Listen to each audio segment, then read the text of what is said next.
October 31st was the final day of the year for the Celtic people of the North.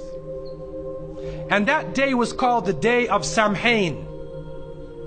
And this individual, wal-iyadhu billah, was supposed to be their god of the spirits of the dead, of evil again.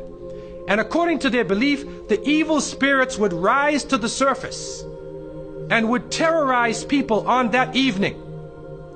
And on that evening, if you did something wrong to a person, they'd come back to get you on that night. So some people would put on a disguise, so you couldn't recognize them on October 31st on that evening, and then they would be safe. Also, they would burn fires. Now the only thing we find left of that is the jack-o'-lantern that they will put inside of their window, made from the pumpkin. What actually happened in Europe is that the church moved All Saints' Day, a day for the saints. They moved it from May 13th to November 1st in 1834 AD. And so what they said was that the 31st night is All Hallows Evening. All Hallows Evening, which in America later became known as Halloween. Halloween. And they depict the forces of evil. What is happening now is that the children put on disguises. They dress as little devils, little witches, as goblins, vampires, anything evil, and they go out. And now with the new American way, they do trick-or-treat. And they come to your house asking for food. And some Muslims, they send their little children and they're in little disguises. How are you going to dress and go out there? As little devils, little shayateen. And so to send a Muslim child out to trick-or-treat is a demeaning, lowering thing. You ask them to beg people for food. Then they're dressed up as a way that they're not. Then when the candies and things come in the bag, how do you know what it is they actually gave you? Is it halal?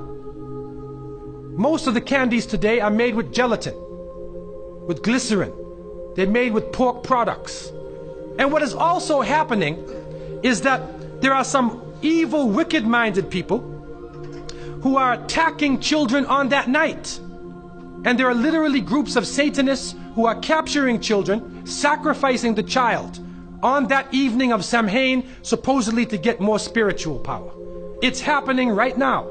And so from so many angles, Muslims should have nothing to do with Halloween. And it is important for Muslims to have basira, that they should have the insight to look through affairs and do not just blindly follow. The Prophet, peace be upon him, said, you will follow them. You will follow the people who came before you inch by inch, foot by foot. Even if they crawl into the hole of a lizard, you crawl inside there with them. And then they said, who are these people? Are they the Christians and the Jews? And the Prophet, peace be upon him, said, who else? And so it has come to pass. And you can't Islamicize these occasions. You can't use Arabic names and Islamic symbols to make it halal. And secondly, it is important for Muslims to cherish their own holidays. When the Eid al-Fitr comes, take the day off. There are some Muslims who go to work on Eid. They go to Eid prayer and they go to work. So what happens to your children? They don't have a chance to relax and enjoy themselves. Organize an activity. Bring their families together. Eat together. Do things together. Remember Allah subhanahu wa ta'ala together. Make it a happy occasion for them. They will remember their Eids. Eid al-Fitr, Eid al-Adha. If they don't, then they get involved in Christmas, in Easter, in Halloween, where even in the Christian tradition now, it is confusing.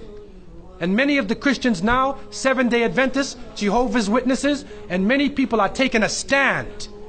And they're saying we do not want to follow the pagan religion.